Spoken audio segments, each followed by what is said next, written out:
So I'm on to the last one of this Amityville set, and I've got to say, so far it's been pretty good. I was expecting throwaway mid-90s horror movies, and to a certain extent I did get that, but they're well made, well produced, have some genuine scares, great effects, and have been pretty fun so far. And now we're moving on with Dollhouse, which came out in '96. And this one's basically about a family that's moving into a new house that the father has built. It is on the grounds of the Amityville house, and he has reused the fireplace in his house. He discovers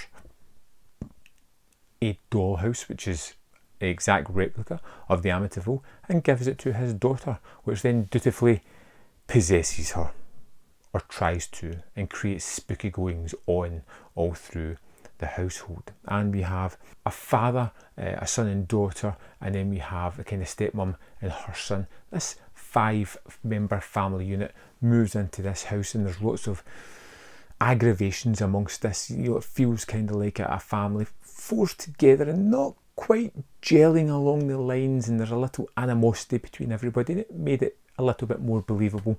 We get the spooky goings on happening immediately when the house starts to affect a lot of the people inside, and we get a wonderful thematic in this one as the young boy father who's died comes back from the dead, or so it seems, in the form of an Amityville spirit who has these conversations with his son, who tries to lead his son down a murderous path.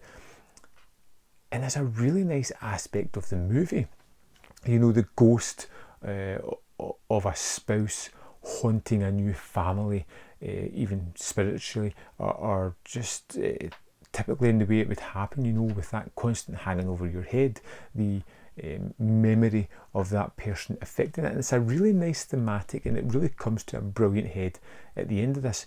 And one of the things I really liked about this one was the inclusion of the husband's sister, who was a little bit of a psychic, along with her biker husband, who was a big brooding guy, who was also kind of psychically attuned. And you have these two investigating a feeling they have about that house, and it adds to lots of fun sequences in this one as well. There's one with a fly or a bug of some sort, which is just wonderfully gross as it flies into somebody's ear. We get an attack during a psychic seance. We get demons in this one in all their glory, and we have fiery explosions. And probably the standout scene in this one is somebody's head turning ablaze. It's gross and disgusting and icky feeling. And I really enjoyed Dollhouse. I loved the setup of this one. This was one of the ones that I was worried it was going to let the movies down a little bit, but after a kind of rocky start, I settled in to the atmosphere here, and I felt that the thematics were really rather rich in this one and added a lot to the story. I liked that absentee father warping a son who couldn't attune to this new father figure within his house, and how it deeply affected him.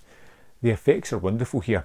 We get this deceased father who appears in just regular to start off with, and slowly decays throughout the movie as he becomes more poisonous and destructive towards the psyche of the young boy. Amityville Dollhouse was a great wrap up to a set of movies that were really enjoyable, just a step above average, but they're all just decent, good horror movies, well produced, great special effects, and has some really good atmosphere. I'm really glad to have visited all these movies again, especially during October in this spooky season, and I've got to say that they were all equally enjoyable. I loved them all. Again, I'd love to know if you've seen Dollhouse, what you thought of it. Let me know in the comment box below, and I will see you next time on Man v Film.